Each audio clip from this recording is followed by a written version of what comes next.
So now, coming to the next topic, condition for divisibility of algebraic function. Friends, this type of questions are asked for true or wrong, true or wrong.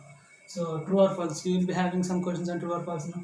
So these questions will come under true or false. So so we'll be having three conditions for algebraic function. So what is the first condition? A power n plus b power n is exactly divisible by a plus b when only n is odd.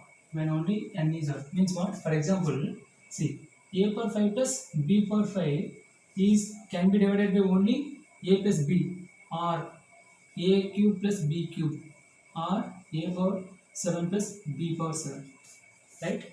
Because what it is telling, this n can be anything, either it may be even or odd, but it is divisible by only a plus b when n is odd only. Means what? If they given a power 5 plus b power 5, it can be divisible by only a plus b, because a is having power 1, b is having power 1.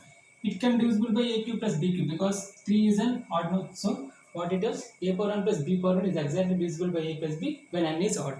Now coming to the second case, a power n plus b power 1 is not divisible by a minus b whether n is even or odd, right? So it doesn't matter what n is either even or odd, a power n plus b power n is never divisible by a minus b. So this is the second case. You just read everything, right? That's enough, more than enough. Now coming to the third one, a power n minus b power n is exactly divisible by a minus b when n is even or odd, right? So a power n plus b power n is not divisible by a minus b when n is even or odd, but a power n minus b power n is divisible by a minus b when n is even or odd, right? So these three conditions are very important. You can be able to get there is more probability of getting these questions in true or false, right? So you just be concentrative, you just note down all these things, right? You just pause the video and note all these things, and next we'll do some previous problems on unit digits.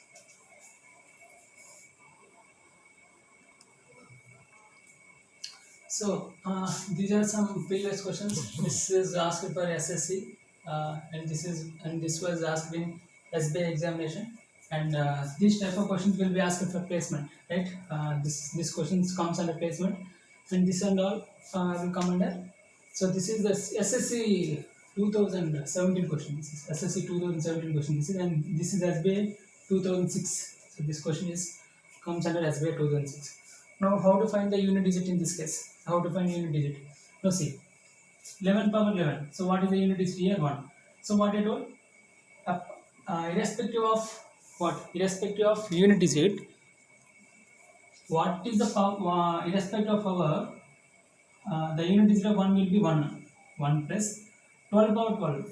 So, what is the unit digit here? 2. So for every 4 intervals, the cycle repeats. For every 4 intervals, the cycle repeats. Now you take 12. 12 divided by 4. Is this a direct multiple or not? So 3. So 2, 4, 8, 6 will repeat for 3 times. So 2, 4, 8, 6 will repeat for 3 times. Means what? For 12 power 12, the unit digit will be 6. The unit digit will be 6. Now coming for 13 power 13. 13 power 13. So you check 13 power 13. So what is the cyclicity of 3? The cycle repeats for every 4 intervals. What is this? What are the 4 intervals? So 3 per 1 is 3, 3 square is 9, 3 cube is 27, 3 4 is 81, 3 9 7 1 is the interval. Now see, 13 by 4, is it a direct multiple? Is it direct divisible? No.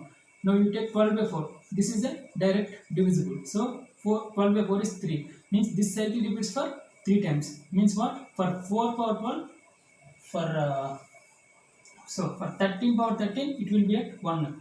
For 13 power for 13 power 12, it will be at 1. For 13 power 13, then it will go back for 3. So 3 plus 14 power 14. What I told you. So 4 power n is equal to 1 for n is equal to odd. 4 power n is equal to 4 power n is equal to 4 for n is equal to odd.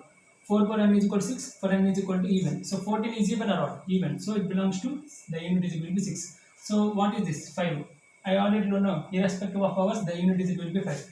So 1 plus 6, 7, 7 plus 3, 10, 10 plus 6, 16, 16 plus 5, 21. So 21. So the unit digit is 1. So the unit digit of 11 power 11 plus 12 power 12 plus 13 power 13 plus 14 power 14 plus 15 power 15 is 1. Right? Understand? Now coming to this. You just see.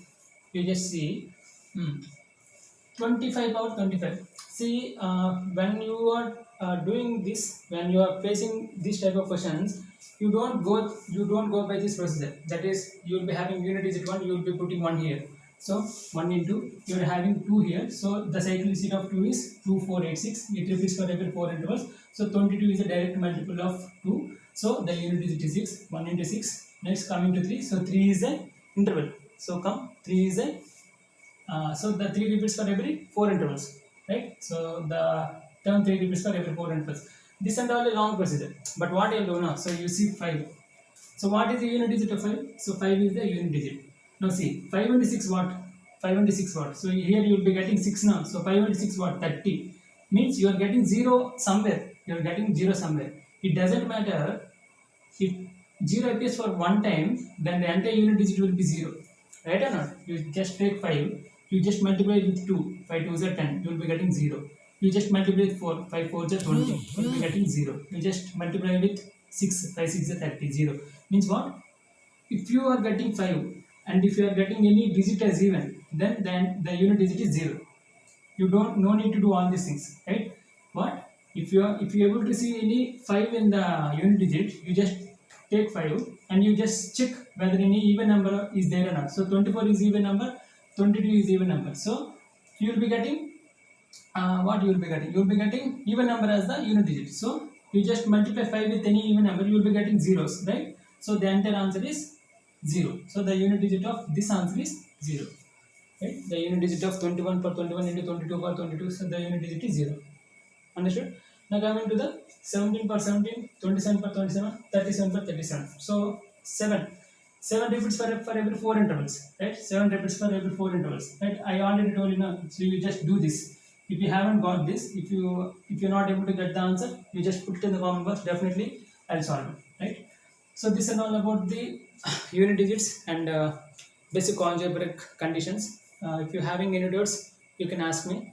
But initially, you just put more concentration on finding the number of twos, number of threes, and finding the unit digit. Right? It's more important when comparing to all this. And so with this, I'm ending up this video. And in the next video, we'll be discussing about the remainders theorem. So with that, we'll be ending the number system. We'll go for some other topic. Thank you. If you like this, you just like this channel, you just like the video, and you just don't forget to subscribe the channel.